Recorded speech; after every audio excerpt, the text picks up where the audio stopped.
Welcome to One Bad Podcast. Here's your hosts, KD and Shaner. KD, we were talking about influences on the last episode, and that leads us directly into actually talking about how this band started. So it's our 20th anniversary, as we said in the first episode, and that means 2004. It just feels so crazy for me to say that out loud, but that's when this band started, 2004. You and I met before that. We were both in different bands in Saskatoon. And I got some questions for you, but I want to start this episode with a story. It's my birthday. It's March 5th, 2004. My girlfriend at the time takes me to the granary in Saskatoon for dinner. And there's somebody's birthday is going on in the background, and the staff comes out to sing happy birthday. And this guy comes out, and he's like, "Hey, man, why don't you come sing with us?" And I'm like, "Oh!" And it was KD. I'm like, "Shit, man, I remember you. You played in that band that always had more fans than my band had." Which is cool, man. Honestly, that is the moment in my mind. I don't know how you feel about it, but I feel like that's the moment OBS started. Because you were like, you asked how the band was going, and I'm like, "We broke up." And I said, "How's your band doing?" You're like, "We broke up." And then it was like, "You want to jam?" The rest is history. Well, it's so funny. You're right. Like, it's so funny. You said there's a guy that had the band that got more fans than us, and I was like, there's the singer that sings 10 times better than my singer. So it was a mutual respect. But yeah, it's so funny. Like, and obviously when you look back, it's like it's those hindsight moments where it's like, obviously if we never had that casual interaction, then there'd be no OBS, right? Like that was, yeah. So it was just so random, and I was like, because all the staff had to sing if it's someone's birthday. I'm serving tables, and I gotta sing like an idiot. Plus, you've heard me sing, so I was like, maybe I should just joke that he should sing instead of me, And so it's classic. My classic dad humor was already in place back then, Dude, I was hooked, Yeah, give me some more of that. But yeah, I remember after we'd sang the silly song, I was like, we just shooting the shit, and basically like we should jam. Then it just happened that both our bands had broken up, and it was just like, it was just, I was like, I still wanted to find, a new band, right? But also, if we hadn't interacted that night, then I maybe never would have joined another band. That could have been the end of my music career, which is crazy to think, Well, And dude, that's I'll stop you there because that is actually a question I've never asked you. I know what I was doing at the time, and I can get into that. But like, were you when your band was the Mother Culture? Great name, by the way. I thought it sucked, the name, but. Well, I don't know. I thought it had a good ring to it. It sounded kind of 90s to me, but anyway. But no, were you, when the band was done, like, were you, like, actively looking? Did you jam with other people? Did you get asked to play with other people? Or what was, like, and even, like, I don't even know how much time was between you guys breaking up and you and I meeting.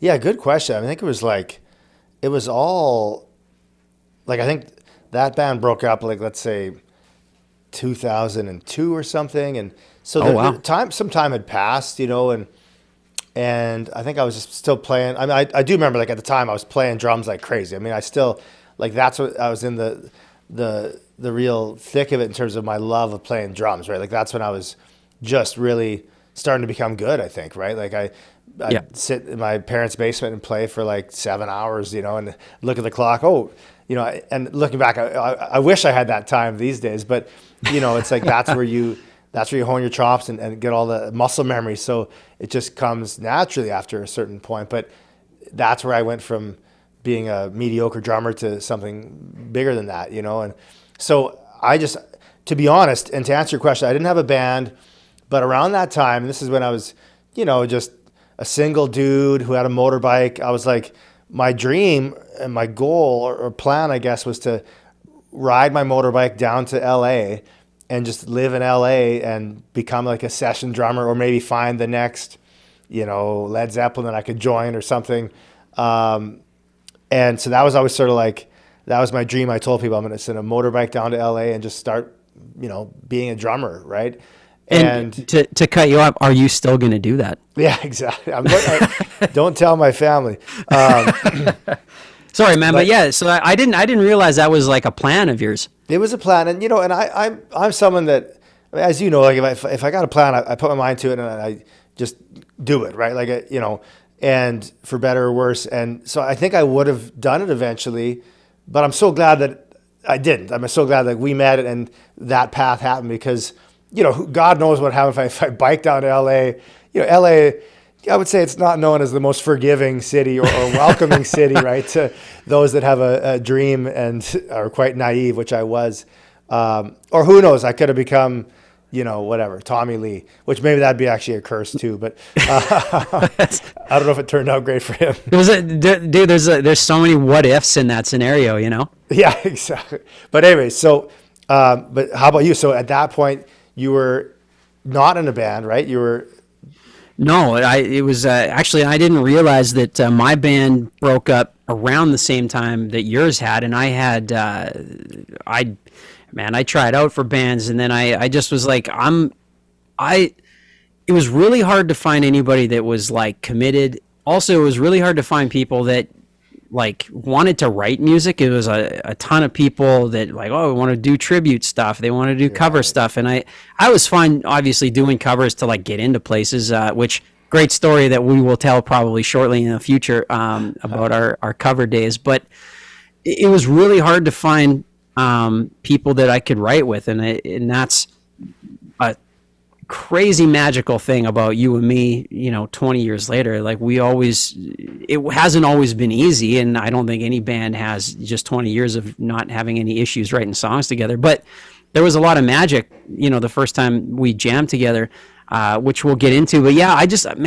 it must have been, well, if we met in 2004, yeah, I think my band broke up in 2002, and it was 2 solid years of same deal. I spent a lot of time learning to play guitar, because in my first band, I couldn't play guitar. So it was very hard to be like, I got a song idea and the riff goes like this. And you try to like mouth riff a thing. And, it was brutal. So I spent a lot of time like learning guitar and, practicing singing and stuff, and kind of writing songs so that I could try to, meet somebody and say, hey, I've got these songs, like at least it's something to start jamming on. So that's what I was doing. And it was, man, I was disillusioned. I'll tell you, like I jammed with, it felt like a million people. I don't know how many times a guitar player would come to my house and talk about his gear for like an hour and a half. And I'm like, dude, I'm ready for you to fuck off before you even play a note. Like, I can't take this. Like, you and I have never been known as gearheads, but anyway, no.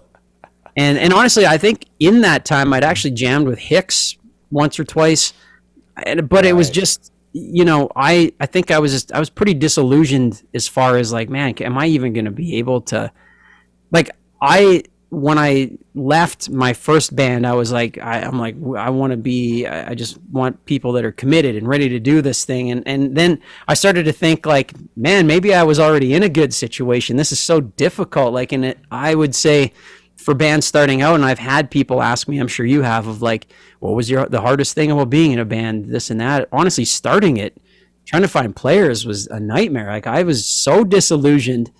I was just beside myself, and I didn't know. And I thought about, similar to you, I was like, I guess I should move to Vancouver maybe, or I don't know what I need to do. So anyway, when I came to the restaurant for my birthday and you were there, it was just like, it was a magical moment, because you were like, let's jam. And I thought, well, holy shit. Like I kind of pictured, well, if I could find a guitar player, because I'm not a great guitar player.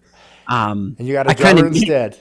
Dude, and it turned out to be magic. And, so fast forward to our first jams as OBS, which is so cool because, obviously you and I are the original members left.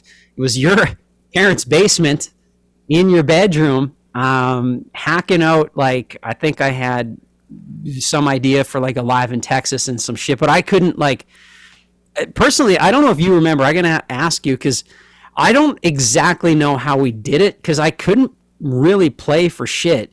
I could, I'm still like learning to sing, but somehow you and I jammed in your parents' basement, like, you know, more than a few times, and then started to try people out. But what do you remember about that? Yeah, I remember. I remember this partly because my dad came down after you had left, and he said something which I'll get to in a second. But I was just like, you know, I had the big, crazy, big cymbals, which I still do, and and so you know, and so it's just crazy loud in that small room. And we had some crappy PA, like some sort of just one, must have been a monitor we just used so we could hear your voice.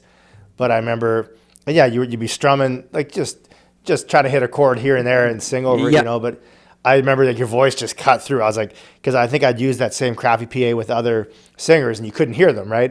And then you'd like belt something out. I'm like, holy shit, we can hear, like he's cutting through here, you know. And I remember, but it was, yeah, I don't remember, like I wish I could be a fly on the wall in that moment now, but I remember did a couple songs, like it felt like we jammed for like an hour or something maybe. Yeah.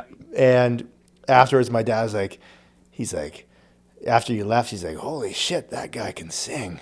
And I was like, man. Okay, well, Dad, like, he's like what, like, has he always sang like that? You know, he was really like curious about, holy, this kid can sing, you know, and then, yeah, I think, and then shout out to Marv. Thanks, Marv. Yeah, exactly. I guess he gets credit. He gets credit for starting the band. That's great. He's probably like literally right now. I'm going to see him in about after we're done here. I guarantee that there's always like an 85% chance that he's wearing an OBS shirt. Like anytime I stop by his house, which I'll just surprise him and OBS shirt 85% of the time. So he's proud of what we've done. But that's yeah, cool, man. I didn't realize he said that. That's super cool. Oh yeah, he was just like, and then we had you and I and Hicks, and that was sort of like I think you and Hicks had some riff ideas, and it was just like, again, to go back to like the, you know, we've always had the good ingredients. Just took us a while to get the right recipe. I think we had shitty recipes in the early days, but the ingredients were there, right? Like, and I always sensed, I was like, you know, I could tell that, you know, obviously you're one of a kind singer, and you know, Hicks had just that some great feel and some great ideas for riffs, and I knew I could bring something on the drums, some energy. So it's like if we put that stuff all together in the right way, it could be special. Yeah. And I think, and maybe the interesting thing for OBS, and I think a cool thing is, and for all those other young bands out there, it's like it wasn't like from day one we could write great songs, exceptional songs together, right? Like that'd be revisionist history if we said that. But we had fun writing songs. We all thought they were great at the time, but in hindsight, you know, they weren't exceptional songs, but we were having fun doing it. But it took us work to become great writers together, and that, to me, that's actually I think what young bands should want to hear, is that it's not like, just like Springsteen or Dylan, those first records aren't very good. You know, it takes them a while to kind of get there. And to me, that's like, it sort of demystifies that whole thing of like, some people are just so they're just born so talented. I think that's bullshit. You know, most people got to work at it, right? And we had to do it to eventually find that recipe, you know? Yeah, absolutely. Well, hey, that's a awesome segue to the next episode. I'm going to say two things. First of all, you're a humble man, KD. Like, yeah, I can scream my ass off, and Hicks was a shredder, like, from day one. Like, talk about like whatever he was, 18 years old, coming in with his like Metallica shirt on and just shredding. And his Maple Leafs hat. Maple Leafs hat. Yeah, I could see it. But man, no one plays drums like you, KD. And in that era, just like now, and I'm not blowing smoke, like, I was like, this guy fucking smashes drums. Like, you were doing the Bonham stuff, and it wasn't metal, you know what I mean? But it also wasn't like the sound of modern rock at that time, and even now, I was like, you know, it just, like, it got me hyped, man. Like, and you know, I'd play a riff, and I'd never had the experience ever in my life, that I'd play a riff, and you come in with a beat that I was just like, I'd forget what I was playing. And I'd be like, holy shit, like this guy, like, you know, and not to fast forward too far, but the first time Tara jammed with us, our new guitar player, Tara McLeod, she was like, I don't fucking remember the last time I played with a drummer that made me feel like that. And I was like, because super nice, man. But it's cool, man. I mean, like, there's a lot of people that have like the technical abilities and stuff like that, but you bring this extra energy that is rock and roll, you know what I mean? And if you don't have that, a band, you know? Thank you, bro. It means a lot, brother. Yeah. Yeah, dude. Well, hey, you know, we're humble prairie kids, so sometimes you got to blow a little smoke, you know? But I'll say this, we're going to move into the next episode here. We're going to wrap this one up, but it's a great segue. You're talking about writing and how much work that is. You know, we went into the studio very quickly after meeting. Actually, you know, we didn't even have really a full-time bass player, and we'll chat about our first player, Jeff St. Germain. Beautiful human, scary as shit. It's the most threatening, sweetest human being I've ever known. But anyway, we jumped right into the studio. We started writing songs. Like we didn't play, you know, we didn't go out and play show. We were just like, we got to have a record, you know, and that was what we knew we were going to do next. So next episode, we're going to jump into what becomes This Aggression Will Not Stand, and like our writing process and things that have like stayed the same, things that have changed, and just those early days of writing. How's that sound? Love it, buddy. All right, dude. Peace. Thanks for listening to One Bad Podcast.